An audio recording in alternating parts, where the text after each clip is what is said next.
ইউনূস যে মাৎসন্যায় যা বাংলাদেশে প্রতিষ্ঠা করেছেন তার চাইতে যে কোনো কিছু বেটার। যদি ওয়াকারুজ্জামানের নেতৃত্বে সেনা দায়িত্ব নেয় তা অবশ্যই বাংলাদেশের জন্য ভালো, আমাদের ভারতবর্ষের জন্যও ভালো। কারণ ওয়াকারুজ্জামান এই নিয়ে একবার ফেব্রুয়ারিতে আরেকবার মেতে পরিষ্কার বিবৃতি দিয়ে বলেছেন তারা রাস্তায় যে মবক্রেসি বা মব লিঞ্চিং এগুলো সহ্য করবেন না।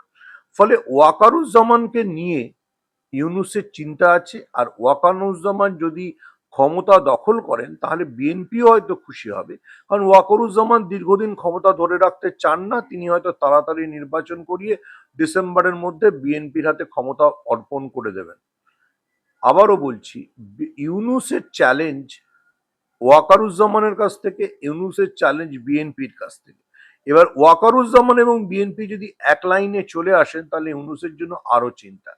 আর যদি ভারতবর্ষের কথা বলেন, ভারতবর্ষ এমনিতে সেনা শাসন চায় না, কোনো দেশই ভারতবর্ষ সেনা শাসনের বিরুদ্ধে, ভারতবর্ষ গণতন্ত্রের সপক্ষে।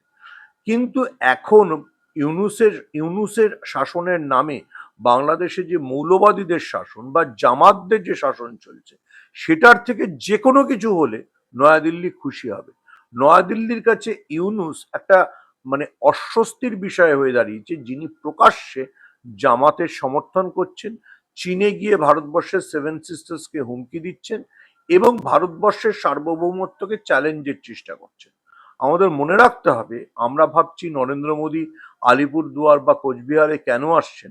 আলিপুরদুয়ার বা কোচবিহারে যদি নরেন্দ্র মোদী এসে কথা বলেন তাহলে তার থেকে কয়েকশো কিলোমিটার দূরেই হচ্ছে লালমনিরহাটের সেই বিমান ঘাঁটি, যে বিমান ঘাঁটি ইউনূস চীনের হাতে তুলে দিতে চান।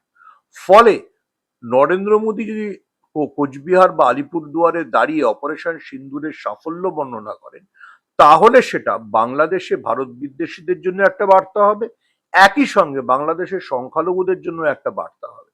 আমাদের মনে রাখতে হবে, এই ইউনূসের সহযোগীরা মাহফুজরা সেই যে চিন্ময় কৃষ্ণ দাসকে জেলে পড়েছিলেন, আজ অব্দি তার বেল হয়নি।